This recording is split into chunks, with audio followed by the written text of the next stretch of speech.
आज प्रभा तिच्या ननंदसमोर संजनाबरोबर बोलू लागली. शेवटी ती कुठपर्यंत तिचं बोलणं सहन करणार होती.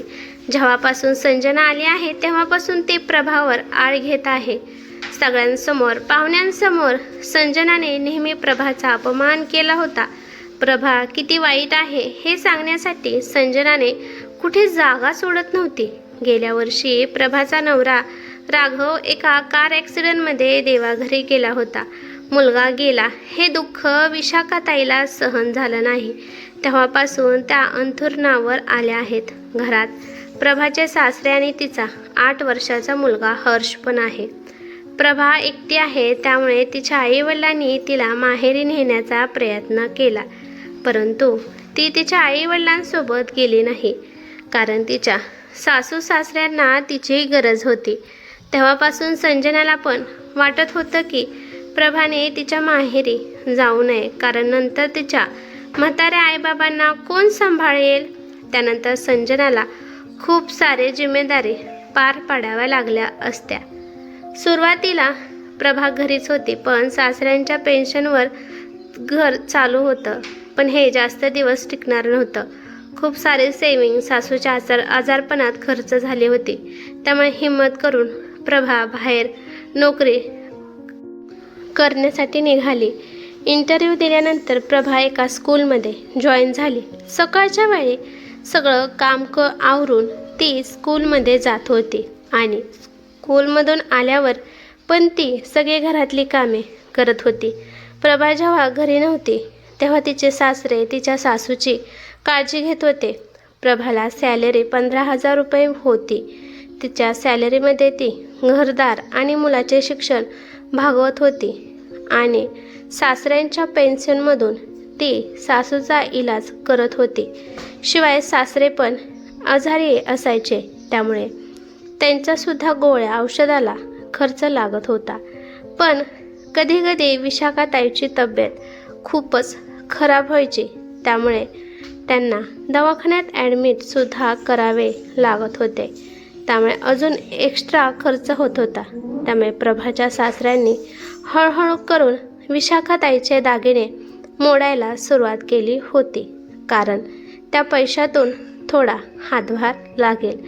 पण हे सगळं त्यांच्या मुलीला संजनाला माहीत नव्हतं की आईचे दागिने मोडून आईचा इलाज होत आहे, आणि हे सगळं संजनाला सांगावं याची गरज पण सासऱ्यांना वाटली नाही.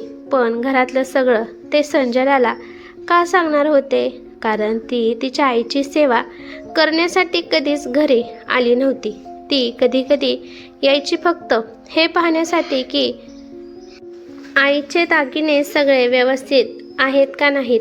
संजनाला आईचे सगळे दागिने सोबत घेऊन जावं वाटत होते, परंतु तिचे वडील अजून जिवंत होते, त्यामुळे तिला हे करता येत नव्हतं. शिवाय आईच्या कपाटाची चावी तिच्या बाबापाशीच असायची, त्यामुळे तिला कधी संधीच भेटली नाही की परस्पर दागिने घ्यावे. काही महिन्यांनी विशाखाताईंना अचानक अटॅक आला आणि त्यामध्ये विशाखाताई देवाघरी गेल्या. त्यामुळे त्यांची मुलगी संजना पण आली होती. हिंदू संस्कृतीमध्ये जर एखादी सुवासिनी स्त्रीचा मृत्यू झाला असेल तर तिला एका नवरीप्रमाणे सजवले जाते आणि नंतर त्यांची अंतिम यात्रा काढली जाते. त्यामुळे विशाखाताईचे जेवढे पण दागिने होते तेवढे सगळे दागिने आणायला सांगितले. सासऱ्यांनी चावी प्रभापाशी दिली आणि प्रभा कपाटामधून दागिने घेऊन आली. पण जेव्हा फक्त मोठं मंगळसूत्र आणि पैंजण आणि कानातले झुमके एवढेच दागिने पाहिल्यावर संजना प्रभावर पिसाळली. त्याच वेळेस संजना प्रभाच्या हाताला धरून तिला साईडला घेऊन गेली आणि म्हणाली की आईचे अजून दागिने कुठे आहेत. प्रभा संजनाला म्हणाले की ताई, सासूबाईचे एवढेच दागिने आहेत, बाकीचे दागिने तर. संजना प्रभाला खूप काही बोलणार होती, परंतु बायकांनी त्यांना आवाज दिला. सासूबाई गेल्याचं दुःख प्रभाला खूप झालं. तिला वारंवार रडायला येत होतं आणि वरून संजना तिला त्रास देत होती. तिला आई गेल्याचं दुःख होत नव्हतं, फक्त तिला दुःख याचं होतं की आईचे दागिने कुठे गेले. शेवटी विशाखाताईंना सजवून त्यांचे अंतिम संस्कार करण्यात आले. अंतिम संस्कार झाल्यावर संध्याकाळच्या 5 वाजता संजना प्रभापाशी आली आणि म्हणाली की मी सकाळी विचारू शकली नाही, परंतु आता विचारत आहे की आईचे अजून दागिने कुठे आहेत? तू ते दागिने कुठे गायब केले आहेत? अगं, आईचे अजून भरपूर दागिने होते. आईची मोहनमाळ, आईच्या हातातील सोन्याचे काकण, हिऱ्याची अंगठी, ठुशी, नथ, आईचा त्रिवेणी हार आणि आईचा बाजूबंद, एवढे बाकीचे दागिने कुठे आहेत? संजनाच्या या प्रश्नावर प्रभा दंग झाली. ती विचार करते की संजना ताईला आई गेल्याचं दुःख नाही, परंतु दागिने कुठे गेले याचं दुःख मात्र होत आहे. हे बघा ताई, दागिन्यांबद्दल मला काही माहीत नाही, कारण मी कधीही सासूबाईंच्या दागिन्यावर माझा डोळा नव्हता. हां, पण मला माहीत आहे की हळूहळू आईच्या सासूबाईच्या इलाजासाठी बाबांनी ते दागिने मोडले आहेत, कारण त्या दागिन्यांपेक्षा आम्हाला सासूबाईचा जीव वाचवणं महत्त्वाचं होतं. संजना अजून तिला काही म्हणणार होती, परंतु प्रभाला तिच्या सासऱ्यांनी आवाज दिला आणि मग ती तेथून निघून गेली. जेवढे पण आईच्या अंतिम संस्काराला नातेवाईक आले होते, त्या सगळ्या नातेवाईकांसमोर संजना प्रभाचा अपमान करत होती. सगळ्यांना सांगत होती की माझ्या वहिनीने माझ्या आईचे दागिने लंपास केले आहेत आणि हळूहळू वहिनीने दागिने माहेरी पाठवून दिले आहेत. माझ्या आईच्या दागिन्यावर माझ्या वहिनीचा डोळा होता, त्यामुळेच तर माझा दादा गेला तरी पण ती इथं राहत होती, कारण ती फक्त संधी पाहत होती की कधी माझी आई मरून जाते आणि सगळ्या दागिन्यावर कधी डल्ला मारते. मी असं आजपर्यंत कधी ऐकलं नाही की विधवा सून कोणताही फायदा न मिळवता सासू सासऱ्यांची सेवा करते. काही नातेवाईक संजनाला समजावत होते की आता ही वेळ अशी बोलण्याची नाही, तर काही नातेवाईक संजनाच्या हामध्ये हा मिसळत होते.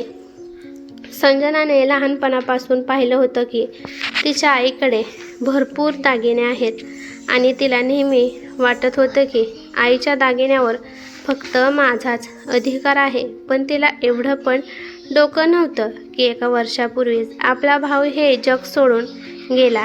त्यानंतर एका वर्षाने आपली आई गेली आणि त्यामुळे एका वर्षात दवाखान्यात किती पैसा गेला असेल याचा विचार ती करत नव्हती. संजना नातेवाईकांना काही बाई बोलत होती.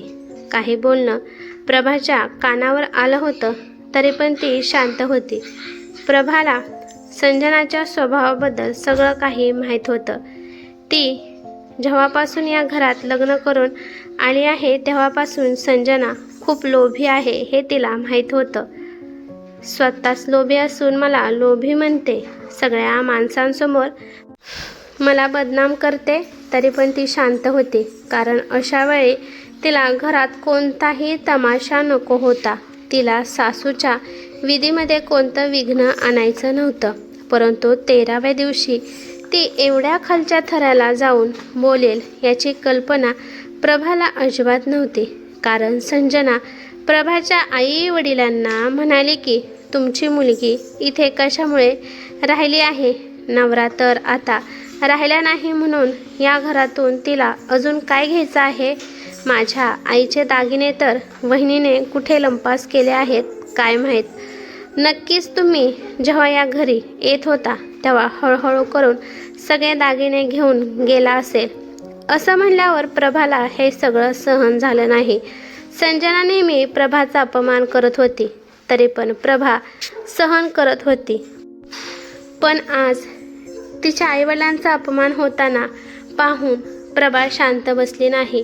प्रभा रागात संजनासमोर येऊन उभी राहिली आणि म्हणाली की बाद झालं ताई, मी सगळं सहन केलं, माझा अपमान केला हे मी मान्य केलं, परंतु तुम्ही माझ्या आई वडिलांचा अपमान करण्याचा हा हक्क तुम्हाला कोणी दिला? कोणावर पण संशय घेण्याच्या आधी पूर्णपणे खात्री करून घ्यावी लागते. मी तुम्हाला काही म्हणत नाही याचा अर्थ असा होत नाही की मी बहिरी किंवा आंधळी आहे. तुम्ही माझ्या आईवडिलांवर शंका घेत आहात याच्या आधी तुम्ही तुमच्या वडिलांना जाऊन विचारा की सासूबाईचे दागिने कुठे आहेत. अगं वहिनी, मी माझ्या बाबांना काय बोलू? ते तर माझी आई गेली आहे या दुःखात आहेत आणि याच्या आधीसुद्धा आई आजारी आहे म्हणून बाबा नेहमी दुःखात होते. त्यामुळे या सगळ्या मोठ्या घरावर फक्त तुझाच अधिकार चालू होता. तू माझ्या आईवडिलांचा विश्वासघात केलास आणि हळूहळू माझ्या आईचे दागिने लंपास केले. आता आईचे दागिने तर तू घेतले आहेत, मग काय इथे राहिले आहे? आता हे घर पण तुला घ्यायचं आहे का? संजना खूप मोठ्याने बोलत होती, त्यामुळे तिचं बोलणं तिच्या वडिलांना ऐकायला गेलं. ते रागात संजनापाशी आले आणि म्हणाले की या घरावर तुझ्या आधी प्रभाचा अधिकार आहे. अगं, कधी आमची जिम्मेदारी तू पार पाडली नाहीस किंवा आमची सेवा केली नाहीस. आमची सगळी जिम्मेदारी प्रभावर टाकून मोकळी झालीस.